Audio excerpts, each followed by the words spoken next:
हवा से बिल्कुल फैल सकता है। जैसे आपके पर्यावरण में है तो नाक में तो हवा से ही जाएगा, नाक में तो हवा से ही जाएगा, नाक के अंदर तो हवा से हम सांस लेते हैं तो सांस के साथ ही जाएगा, लेकिन वो वहीं पे मतलब उसको उसके खिलाफ शरीर जंग करके खत्म कर देता है उसको, अगर आपकी इम्यूनिटी ठीक हो। यानी कि ये भी हवा के जरिए और कोरोना भी हवा के जरिए। लेकिन कोरोना तो नाक में भी जाता है, विंड पाइप में भी जाता है, फेफड़ों में भी जाता है। ये अधिकतर नाक में जाके उसके बाद सांस की नली से आमतौर पे आगे नहीं जाता है। फंगस तो बहुत तरीके के फंगस एनवायरनमेंट में होते हैं, और ये म्यूकोरमाइकोसिस एक तरह का फंगस है जो हवा में भी हो सकती है, पानी में भी हो सकती है, डैम्प एनवायरनमेंट में भी हो सकती है।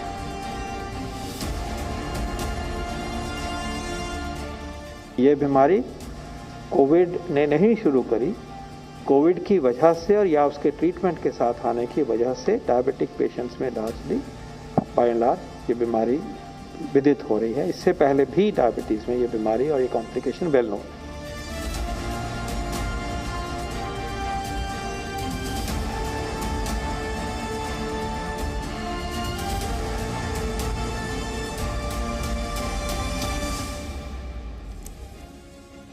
नमस्कार, मैं हूं आपके साथ विशाल कालरा। हम बात करेंगे एक बार फिर ब्लैक फंगस की, क्योंकि इसे लेकर देश भर में कंफ्यूजन बहुत ज्यादा है, भ्रम बहुत ज्यादा है। इसलिए ब्लैक फंगस पर तमाम कंफ्यूजन और भ्रम को दूर करने वाला कार्यक्रम हम आपके लिए लेकर आए हैं। आज बड़े सवाल उठ रहे हैं। सवाल यह है कि क्या कोरोना की तरह हवा के जरिए ब्लैक फंगस फैल सकता है? क्या सीधे मस्तिष्क में ब्लैक फंगस हो सकता है? आंतों में, स्मॉल इंटेस्टाइन में ब्लैक फंगस हो सकता है? क्या बच्चों को ब्लैक फंगस हो सकता है जिन्हें न डायबिटीज है न जिन्हें स्टेरॉइड दिए जा रहे हैं? ऐसे तमाम सवाल हैं और देश भर में अलग अलग राज्यों में ब्लैक फंगस के मामले बढ़ रहे हैं। इलाज इसका मुश्किल है, दवाओं इंजेक्शन की कमी हो रही है। इसीलिए आज ये सवाल और इनके जवाब आप तक पहुंचाना जरूरी है, और इसके लिए हमारे साथ एक्सपर्ट्स का पैनल है। हमेशा की तरह कई खास मेहमान हमारे साथ जुड़ रहे हैं। कौन कौन से खास मेहमान हैं उनका परिचय पहले आपसे करवा देते हैं। डॉक्टर अजय स्वरूप हैं, ईएनटी स्पेशलिस्ट, हमारे साथ जुड़ रहे हैं आपसे कुछ देर में। डॉक्टर पीयूष रंजन, गैस्ट्रोएंट्रोलॉजिस्ट, हमारे साथ जुड़ेंगे। डॉक्टर अरविंदर सिंह सोइन आपसे कुछ देर में हमारे साथ होंगे, और डॉक्टर मंजू त्यागी, इसी के साथ साथ डॉक्टर सुरुचि शुक्ला हमारे साथ जुड़ रहे हैं। सबसे पहले डॉक्टर सुरुचि शुक्ला, ब्लैक फंगस को लेकर तो हम कई दिनों से चर्चा कर ही रहे हैं, लेकिन अब नया सवाल पैदा हो गया है कि क्या हवा के जरिए, जैसे कोरोना के लिए कहा जा रहा था ड्रॉपलेट के जरिए, एरोसॉल के जरिए, क्या ब्लैक फंगस भी हवा के जरिए फैल सकता है? देखिए, ये जो भी फंगस है, ब्लैक फंगस कहिए या आप, ये एक्चुअली नेम तो इसका ब्लैक पड़ गया है, but actually black fungus as a microbiologist हम लोग किसी और को कहते हैं। ये ब्लैक फंगस जो भी म्यूकरमाइकोसिस ये कह रहे हैं, ये हवा के जरिए ऑलरेडी प्रेजेंट होता है। ये हवा में ये कहाँ कहाँ हो सकता है? कोई आपकी एक्सकवेशन साइट हो रही है, कंस्ट्रक्शन साइट हो रही है, कहीं वाटर डैमेज्ड एरिया हो, आपके फ्रिज के अंदर स्पॉइल्ड फूड हो, वेजिटेबल्स घर में पड़े हुए हों, आपकी इन्वायरमेंट डर्टी हो, वहाँ पे ये स्पोर्स जनरेट होते हैं। It is normally present in air. कभी भी किसी को ये इन्फेक्शन क्रैच कर सकता है अगर उसकी इम्यूनिटी अच्छी नहीं है। कैंसर पेशेंट्स है, इम्यूनो कॉम्प्रोमाइज्ड है, शुगर डिरेंज्ड है, HIV पेशेंट्स हैं, उनको ये बीमारियां पकड़ लेती है क्योंकि उनकी इम्यूनिटी इतनी अच्छी नहीं होती है कि, यानी कि आप इस बात को स्वीकार कर रही हैं कि हवा के जरिए फैल सकता है, संभावना पूरी है हवा के जरिए फैलने की? हवा में ये प्रेजेंट है। हवा के जरिए ये इम्यूनो कॉम्प्रोमाइज्ड पेशेंट्स को हो सकता है, और इन सब का इलाज है वेयर द मास्क। मास्क पहनिए और आप फंगस से भी बचेंगे और कोरोना से भी बचेंगे। ठीक है, मैं अगले खास मेहमान के रुक करूं उससे पहले आपने क्योंकि कहा इम्यूनो कॉम्प्रोमाइज, इस शब्द को हम बार बार सुन रहे हैं, रोज सुन रहे हैं, थोड़ा सा हमारे दर्शकों के लिए समझा दीजिए इम्यूनो कॉम्प्रोमाइज का अर्थ क्या, और आप क्यों कह रही है कि उन्हें लगने के चांसेस ज्यादा? इम्यूनो कॉम्प्रोमाइज इसलिए मैं कह रही हूँ कि जिसकी बॉडी डिफेंस मैकेनिज्म अच्छी नहीं है, पेशेंट्स जो ऑलरेडी ट्रीटमेंट पे हैं, या बच्चे हैं जिनकी अभी इम्यूनिटी ठीक से बनी नहीं है, हमारे डायबिटीज़ पेशेंट हैं, शुगर बहुत अच्छा कंडीशन होता है, शुगर लेवल, स्टेरॉयड ऑलरेडी हमारा साइटोकाइन्स को सप्रेस करा रहता है स्टेरॉयड, उसमें हम अलग से एक इन्फेक्शन ले लें तो वो अच्छे से फ्लरिश हो जाता है। तो these are the situation like malignancy patients जो ऑलरेडी कैंसर पेशेंट्स हैं, ऑलरेडी इम्यून उनकी कॉम्प्रोमाइज है, इम्यून खराब है, उनकी इम्यून वीक हो गई है, तो वो ऑलरेडी कॉम्प्रोमाइज स्टेट में है। तो नया इन्फेक्शन कोई भी है, चाहे बैक्टीरियल हो सकता है, सेकेंडरी फंगल हो सकता है, तो उनको कोविड नहीं होने की स्थिति में भी उनको ये इन्फेक्शन कैच करने की ये बड़ी बात आप बता रही हैं। जो कोरोना से संक्रमित नहीं है लेकिन इम्यूनिटी कमजोर है, उन्हें हवा से हो सकता है। ठीक है, डॉक्टर पीयूष रंजन हमारे साथ जुड़ गए हैं। बहुत सारे सवाल आपसे पूछने हैं डॉक्टर रंजन, आंतों में, मस्तिष्क में कैसे जा रहा है, लेकिन उससे पहले बेसिक से हम शुरू कर रहे हैं। अब जैसा कि डॉक्टर सुरुचि शुक्ला ने कहा कि हाँ, हवा के जरिए फैल सकता है, संभावना पूरी है, तो अब पता कैसे चलेगा कि हवा से आपको ब्लैक फंगस हो रहा है? और हाल के दिनों में केसेस बढ़े, इसलिए सवाल ज्यादा पूछा जा रहा है। देखिए, ये जो फंगस है इसके स्पोर्स हवा में ही होते हैं, ये हमेशा से रहते हैं, और ये फंगस उनको अफेक्ट करता है जिनकी इम्यून सिस्टम कमजोर होती है। पहले भी हम म्यूकोरमाइकोसिस के केसेस देखते रहे हैं, और ये जैसा कि अभी आपने सुना इम्यूनो कॉम्प्रोमाइज्ड लोगों में होता है। उसमें मैं लिस्ट में और ऐड कर दूं डायबिटिक पेशेंट्स, स्पेशली जिनको कीटोएसिडोसिस रहा है, post transplant patients, organ transplant patients, liver, kidney, bone marrow transplant patients, इनको होता है। तो क्लिनिकल सस्पिशन बहुत जरूरी है। जब हम देखते हैं कि ये पेशेंट जो इम्यूनो सप्रेसिव एजेंट्स पर हैं या लॉन्ग टाइम स्टेरॉइड थेरेपी पर हैं, उनको जब सिम्टम्स होते हैं, आईज में पेन, नेजल डिस्चार्ज और हेडेक यूनिलैटरल आई की स्वेलिंग के साथ, ये सबसे कॉमन फॉर्म है म्यूकोरमाइकोसिस का, जिसको राइनोसेरेब्रल म्यूकोरमाइकोसिस कहते हैं। तो ये स्पोर्स हवा में ही रहते हैं, हमेशा ही रहते हैं, और जैसा कि अभी मैडम ने बताया, ये स्पोर्स कुछ स्पेसिफिक सिचुएशंस में ज्यादा होते हैं। और अभी बचने के लिए स्पेसिफिकली जो पेशेंट्स प्रीडिस्पोज्ड हैं, कोविड के लिए काफी पेशेंट्स को स्टेरॉइड थेरेपी मिलती है जो कि लाइफ सेविंग थेरेपी है। उन पेशेंट्स को चाहिए कि वो मास्क पहन करके रहें डिस्चार्ज के बाद भी। डॉक्टर पीयूष रंजन, आप कह रहे हैं हवा में तो हमेशा से रहा ही है और हवा के जरिए फैल सकता है, इसमें कोई दो राय नहीं है, तो फिर अचानक से अब केसेस बढ़ने की वजह क्या है?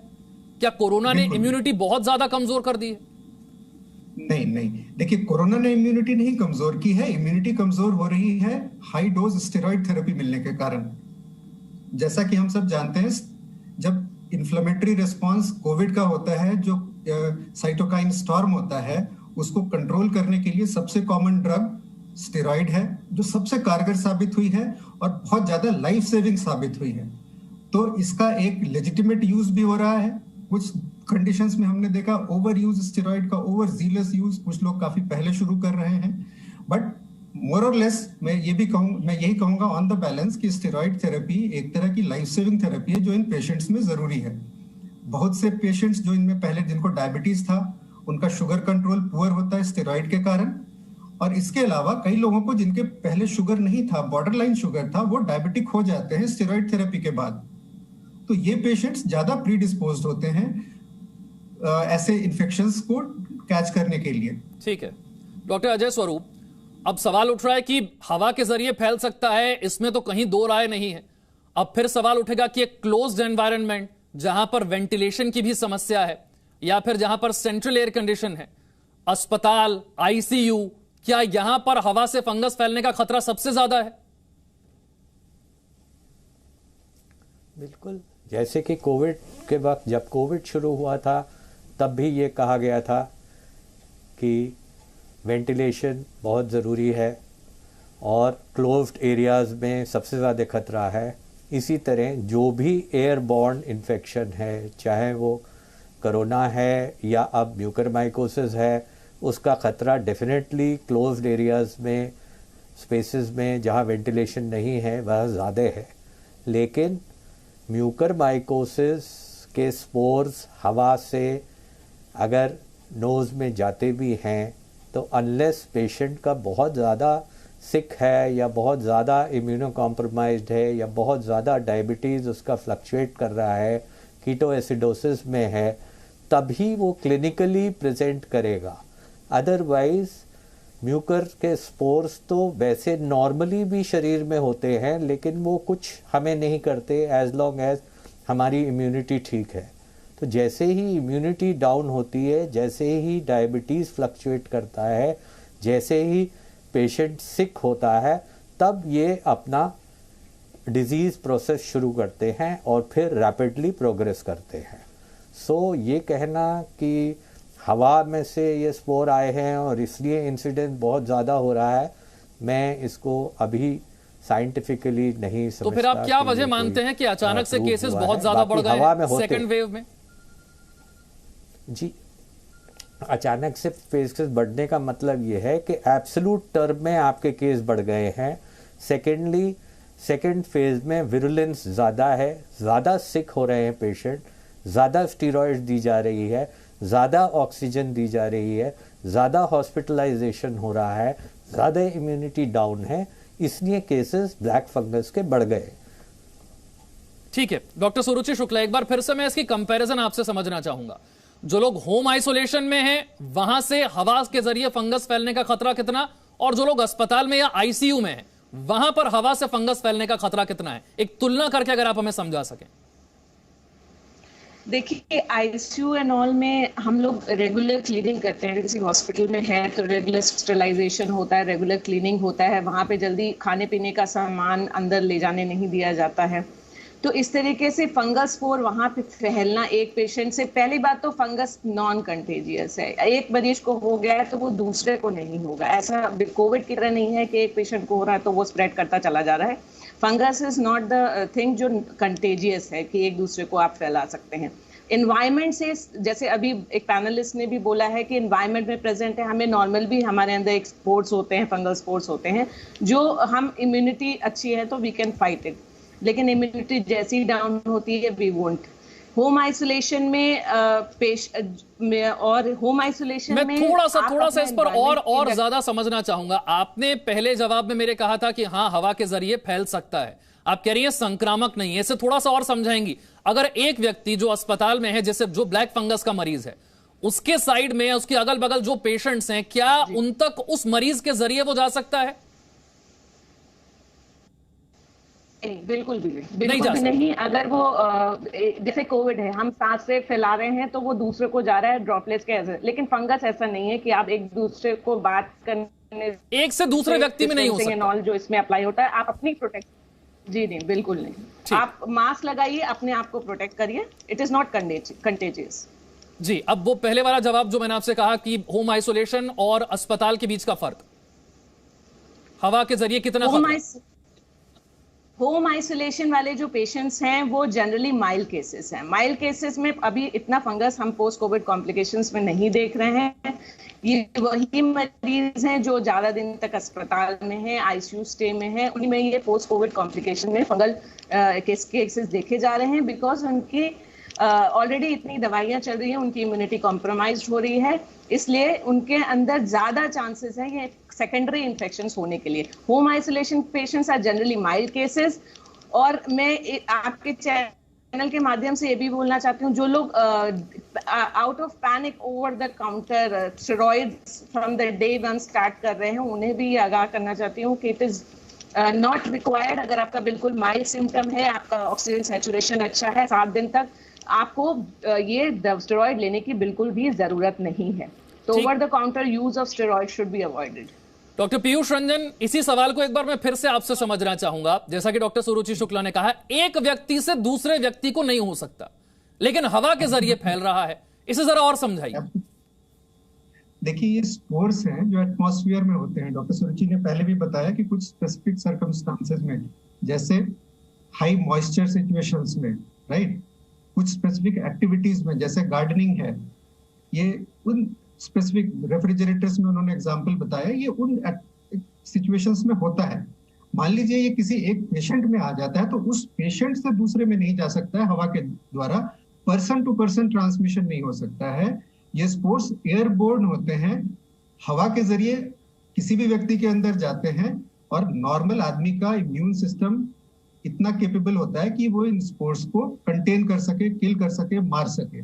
जब आदमी की बीमारी से लड़ने की ताकत कम होती है, और अभी जो एक स्थिति क्रिएट हुई है, इतने सारे लोग एक साथ बीमार पड़े हैं, जिन लोगों को, कई लोगों को, जो मैंने पहले भी कहा, लेजिटिमेटली उनको रिक्वायरमेंट हुई है हाई डोज स्टेरॉइड की, और जैसा कि डॉक्टर सुरुचि ने अभी कहा, कुछ लोगों को ओवर जीलस स्टेरॉइड थेरेपी दी गई, अर्ली दी गई, जिस किसी भी कारण से दी गई, तो एक large susceptible pool of patients है जो एक साथ इस चीज के लिए सब्जेक्टेड है।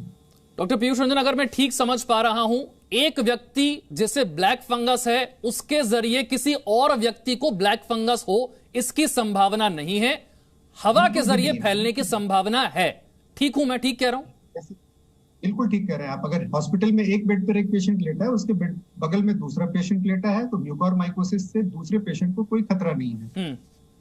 ठीक है। कॉमन इसी से जुड़ा हुआ सवाल है, जो व्यक्ति बिल्कुल स्वस्थ है क्या उसे ब्लैक फंगस हो सकता है? कोरोना से रिकवर हो चुका है या उसे कभी कोरोना हुआ ही नहीं, पूरी तरह से स्वस्थ है, ब्लैक फंगस का खतरा उसे कितना? बिल्कुल नहीं है। बिल्कुल नहीं है। ठीक नहीं, स्वस्थ व्यक्ति में ये बिल्कुल भी नहीं होता है। जो मैंने बताया, एक लंबी लिस्ट है इसकी। Diabetic, poorly control diabetes patients जो लॉन्ग टर्म स्टेरॉइड थेरेपी पे हैं, कैंसर कीमोथेरेपी पे हैं, हाँ, यही सवाल था मेरा, क्योंकि शुरुआत में डॉक्टर सुरुचि शुक्ला ने कहा इम्यूनो कॉम्प्रोमाइज्ड, आपकी इम्यूनिटी कम है, ऐसा व्यक्ति जिसे कोई बीमारी नहीं है, कोरोना भी नहीं हुआ, ऐसे व्यक्ति को हो सकता है ब्लैक फंगस?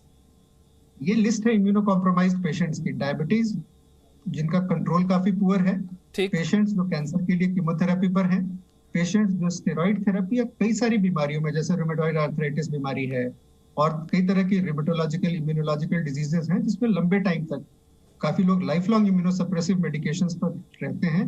ये लोग ससेप्टेबल होते हैं ना सिर्फ म्यूकोरमाइकोसिस के लिए, कई तरह के अपॉर्चुनिस्टिक इन्फेक्शंस हम इनको बोलते हैं। ऐसे इन्फेक्शंस जो कि नॉर्मल लोगों को नहीं होते हैं, वैसे लोगों को हो सकते हैं जिनकी बीमारी से लड़ने की क्षमता कम है।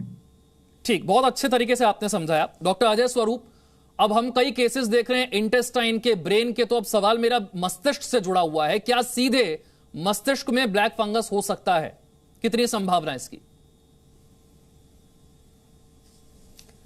देखिए, नॉर्मल प्रोसेस डिजीज का है कि स्टेजेस में होता है ये, और ये स्टार्ट होता है नोज से।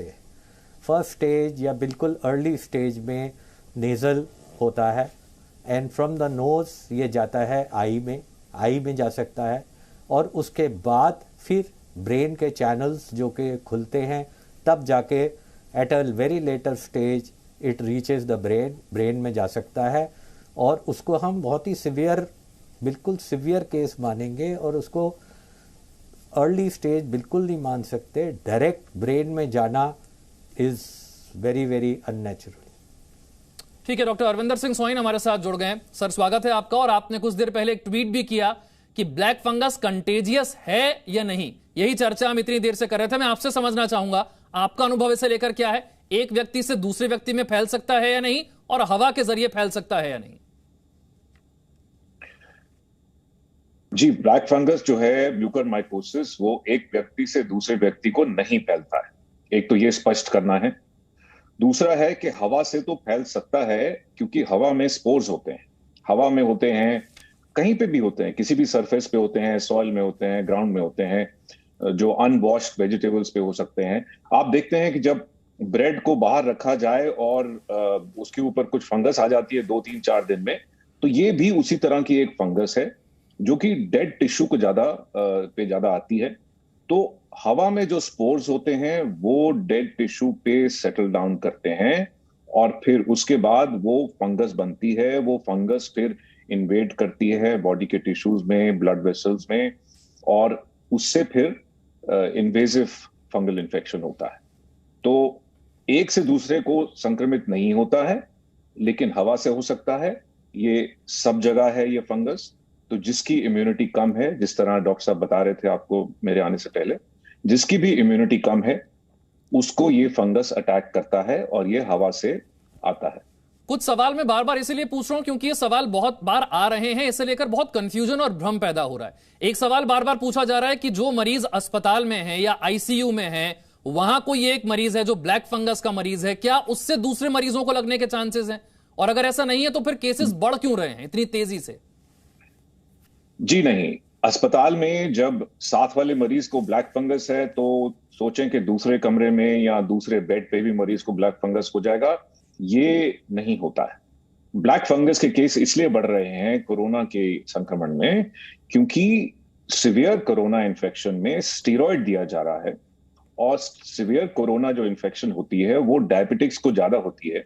तो डायबिटीज से जिसकी शुगर कंट्रोल ना हो, और जिसको स्टेरॉइड मिले, ये दोनों कारण हैं कि अब हम कोविड में इतना ब्लैक फंगस या म्यूकोरमाइकोसिस देख रहे हैं। कुछ दूसरे अन्य कारण हैं, वो है कि ऑक्सीजन थेरेपी अगर हाइजीनिक ना हो, जो ट्यूब्स हैं, मास्क हैं, पानी है, ऑक्सीजन सिलेंडर्स हैं, वो अनसर्टिफाइड हो या हाइजीन से ना यूज करे जाएं, या ओरोडेंटल हाइजीन ठीक ना हो, कुछ टूटे हुए दांत, इन्फेक्टेड दांत होते हैं वो हो, तो इस तरह के कारण भी हो सकते हैं। एंटीबायोटिक्स का यूज काफी ज्यादा हो रहा है, तो अगर अननेसेसरी इंट्रावीनस या ओरल एंटीबायोटिक्स मिलती हैं तो ऐसे लोगों को भी फंगस इन्फेक्शन होता है। लेकिन स्टेरॉइड्स जिससे इम्यूनिटी कम होती है और शुगर्स हाई होने से जिससे इन्फेक्शन बढ़ता है, ये दोनों मुख्य कारण हैं जिसकी वजह से कोविड में ब्लैक फंगस हो रहा है। आप जानते होंगे एम्स के एक डॉक्टर हैं, डॉक्टर निखिल टंडन, उनकी तरफ से कहा गया कि पहली जो वेव थी उसमें एक टाइप का वेरिएंट था, लेकिन जो दूसरी वेव, सेकंड वेव कोरोना की है, वेरिएंट बदल गए हैं, म्यूटेशन हो गया है, इस बार इम्यूनिटी आपकी कमजोर ज्यादा हो रही है, इसीलिए ब्लैक फंगस का या म्यूकोरमाइकोसिस का अटैक ज्यादा हो रहा है। सच्चाई क्या है इसकी? देखिए, जो सच्चाई है अगर साइंटिफिक तरीके से देखा जाए तो जीनोमिक सीक्वेंसिंग के साथ ही पता चल सकता है कि पहले वेव में क्या वेरिएंट्स थे। वुहान ओरिजिनल वायरस था और अब सो कॉल्ड डबल वेरिएंट है, इंडियन वेरिएंट है दूसरी वेव में। ये जितने सैंपल, जो कि ज्यादा सैंपल एनालाइज नहीं हुए हैं, लेकिन जितने एनालाइज हुए हैं उसमें ये पता चला है कि इस वक्त इस जो सेकेंड वेव के अंदर एक डिफरेंट वेरिएंट आ गया है जो ज्यादा सिवियर इन्फेक्शन कॉज करता है। एंड जाहिर है कि सिवियर इन्फेक्शन होगा तो आप स्टेरॉइड भी ज्यादा यूज करेंगे, और सिवियर इन्फेक्शन डायबिटिक्स को होता है, और सिवियर इन्फेक्शन से इम्यूनिटी भी कम होती है। तो ये सारे कारण मिल गए हैं इस सेकेंड वेव में, इसीलिए हम ब्लैक फंगस के केस ज्यादा देख रहे हैं। ऐसा नहीं है कि दुनिया में बाकी देशों में ये फंगस नहीं आया है, उन्होंने भी साइंटिफिक लिटरेचर में म्यूकोरमाइकोसिस कोविड में रिपोर्ट किया है, लेकिन भारत में ये नंबर बहुत ज्यादा है। डॉक्टर सुरुचि शुक्ला, हम केसेस देख रहे हैं कि सीधे मस्तिष्क में ब्लैक फंगस हो रहा है, सीधे इंटेस्टाइन में ब्लैक फंगस हो रहा है, और इंटेस्टाइन वाला जो ब्लैक फंगस है उसे आप बाहर से ऊपर से पहचान भी नहीं पा रहे हैं, उसके सिम्टम भी इस तरह के नहीं है। तो ये पहचानेंगे कैसे कि सीधे इंटेस्टाइन पर या सीधे ब्रेन पर आपको अटैक हो रहा है ब्लैक फंगस का? जब पोस्ट कोविड आप आते हैं, आप हॉस्पिटल से डिस्चार्ज हो रहे हैं, आप पोस्ट कोविड अपने घर पे आ रहे हैं, तो अपना बहुत ख्याल रखना है और मास्क जरूर पहन के रखना है। अगर आपको कोई वार्निंग साइंस दिखती है, जैसे फेशियल, कोई आपको दर्द कहीं फेस पे हो रहा है, कोई अलग सी स्वेलिंग दिख रही है, कोई हेडेक आपको लग रहा है, या नेजल कंजेशन है, या ब्लैकिश आपकी कोई डिस्चार्ज हो रहा है, वो सब एक वार्निंग साइंस हैं आपके ईएनटी एरिया में ये फंगस का स्प्रेड होने में। इसी तरीके से अगर पल्मोनरी लंग में आ रहा है तो आपके चेस्ट पेन होगा, फीवर होगा, ब्रेथलेसनेस जैसे वार्निंग साइंस आएंगे। अगर आपको इंटेस्टाइन का होगा, जो आप छोटी आंत में कह रहे हैं जिसको इन्फेक्शन हुआ, उसमें एब्डोमिनल पेन, वॉमिटिंग हो सकता है, खून आ सकता है लेट्रिन के रास्ते से, तो और अगर स्किन का कोई इन्फेक्शन हो रहा है उसको, तो उसमें ब्लिस्टर्स, रैशेस आप देख सकते हैं। तो ये warning sign post covid time में बहुत ध्यान रखना है अपना। अगर आपको कोई भी वार्निंग साइंस दिखते हैं तो आप अपने फिजिशियन के कांटेक्ट में आइए, घर में रहिए, मास्क पहनिए, अच्छा हाई प्रोटीन डाइट लीजिए, so that you can get the immune system boosted for the better recovery. Doctor Piyush Ranjan, आपने ऐसे 2 मरीजों को देखा भी, सर गंगाराम अस्पताल में ये ऐसे 2 मरीज आए जहां पर स्मॉल इंटेस्टाइन में, छोटी आंत में ब्लैक फंगस पाया गया। अब यही समस्या है कि इसे पहले कैसे पकड़ा जाए, क्योंकि आप ही लोग कह रहे हैं कि समय नहीं देता ये ज्यादा बचने के लिए, तो बाहर से पकड़ा कैसे जाए, सिम्टम क्या है? देखिए, पहले हम अगर पूरी चीज को पूरे परिप्रेक्ष्य में देखें, पूरी टोटलिटी में इस पिक्चर को देखें, स्मॉल इंटेस्टिनल म्यूकोरमाइकोसिस या किसी फॉर्म ऑफ इंटेस्टिनल म्यूकोरमाइकोसिस काफी अनकॉमन होता है। सबसे common form of mucormycosis nasal sinuses, eye और ब्रेन में जो जाता है, तो इसके सिम्टम्स बाहर से दिख जाता है। जो प्रॉब्लम होती है पहले स्टेज में, अगर हम बहुत जागरूक रहें तो इसको पिकअप किया जा सकता है। लंग्स में इसके बाद होता है और स्किन में होता है, और इंटेस्टाइन सबसे अनकॉमन साइट है म्यूकोरमाइकोसिस में इन्वॉल्वमेंट की। इंटेस्टाइन में अनफॉर्चुनेटली हम बाहर से, जैसा कि अभी बताया डॉक्टर सुरुचि ने, हम अगर पेट में दर्द हो रहा हो, पोस्ट कोविड रिकवरी में ब्लीडिंग हो रही हो, तो सस्पेक्ट कर सकते हैं। एंड इसके लिए एक्चुअली जो हम एक क्लीशेड फ्रेज है जो यूज होता है, that you need to have a high index of suspicion. आपके मन में ये शंका होनी चाहिए कि ये हो सकता है। हमने जो भी पेशेंट्स देखे इनमें एक डायबिटिक पेशेंट जो कि पोस्ट कोविड रिकवर्ड थे, काफी स्टेरॉइड मिली उनको, 10 दिनों से कोविड की रिकवरी के बाद पेन और फीवर हो रहा था। सीटी स्कैन में इंटेस्टिनल परफोरेशन था जिसका एक नेचुरल ट्रीटमेंट सर्जरी है। तो तब तक ये ऑपरेशन के पहले ये सस्पिशन नहीं था कि ये म्यूकोरमाइकोसिस है। जब ऑपरेशन किया गया उस समय ये ब्लैक डिपॉजिट्स इंटेस्टाइन में मिले जो कि फर्दर हिस्टोपैथोलॉजी में कंफर्म हुए, तब जाकर के हमें पता चला कि ये म्यूकोरमाइकोसिस है। और इस पूरी पिक्चर को कंप्लीट करने के लिए आपको एक चीज और बता दूं कि पहले भी जो हम लोगों ने म्यूकोरमाइकोसिस इंटेस्टाइन में देखे हैं एज अ गैस्ट्रोएंटरोलॉजिस्ट, जो मैंने देखे हैं, ये पोस्ट किडनी ट्रांसप्लांट और पोस्ट लिवर ट्रांसप्लांट पेशेंट्स में देखे हैं जिनको इम्यूनोसप्रेशन के कारण अनकॉमनली ये इन्वॉल्वमेंट होता है। बट इंटेस्टाइनल ट्रैक्ट म्यूकोरमाइकोसिस के इन्वॉल्वमेंट में बहुत कॉमन नहीं होती है। इंटेस्टिनल म्यूकोरमाइकोसिस सबसे ज्यादा बच्चों में होती है, प्रीमेच्योर डिलीवरीज वाले बच्चों में होती है, और एडल्ट्स में, इम्यूनो कॉम्प्रोमाइज लोगों में, नॉन कोविड कंडीशंस में जो हम लोगों ने देखी है वो है। एक यही सवाल था डॉक्टर अरविंदर सिंह सोइन, ये गुजरात में हमने देखा एक 13-14 साल का बच्चा जिसे म्यूकोरमाइकोसिस का केस वहां पर मिला। हम आमतौर पर देख रहे थे कि जिन्हें डायबिटीज है या फिर जिन्हें ज्यादा स्टेरॉइड दिए गए हैं, इस तरह के लोगों में म्यूकोरमाइकोसिस के केसेस ज्यादा हैं। बच्चों में हम इस सेकंड वेव के दौरान पहला ऐसा केस देख रहे हैं जो गुजरात में सामने आया। तो बच्चों को कितना खतरा है ब्लैक फंगस का? जी, ऐसा है कि अगर बच्चों की इम्यूनिटी कम है या उनको स्टेरॉइड मिले हैं या वो डायबिटिक हैं या उनको कोई इम्यूनो डेफिशिएंसी है या उनका ट्रांसप्लांट हुआ है या उनको कोई कीमोथेरेपी मिली है, देखिए बच्चों में भी ये सब चीजें होती हैं, तो वो उतना ही उनको ब्लैक फंगस या म्यूकोरमाइकोसिस होने का रिस्क है जितना एडल्ट्स को है। तो इसमें कोई इतनी सरप्राइजिंग बात नहीं है कि बच्चों में म्यूकर पाया गया है, क्योंकि अगर उनकी परिस्थिति वही है जो किसी एडल्ट की है तो उनमें भी म्यूकर आ सकता है। दूसरी चीज मैं ये कहना चाहूंगा कि आमतौर पे लोग इसको ब्लैक फंगस कह रहे हैं, पर ये जिसको अंग्रेजी में बोलते हैं मिसनोमर, यानी एक्चुअली ये फंगस का कलर ब्लैक नहीं होता है, लेकिन ये फंगस जो ब्लड वेसल्स को अटैक करता है, उनको ब्लॉक करता है और फिर टिश्यू की ब्लड सप्लाई को बंद कर देता है और फिर टिश्यू काला पड़ जाता है। तो ये उसकी वजह से ये काला रंग आता है। तो मैंने कहा ये एक इंटरेस्टिंग फैक्ट आपके दर्शकों को बता दें। बिल्कुल सर। और ये एक सवाल था कि मास्क को लेकर भी अब थोड़ा सा सवाल पूछा जा रहा है कि अगर आप लगातार एक ही मास्क इस्तेमाल कर रहे हैं, उसे साफ नहीं करते, उसे डिस्पोज करके दूसरा मास्क इस्तेमाल नहीं करते, तो उससे भी ब्लैक फंगस हो सकता है। इसे कैसे समझें?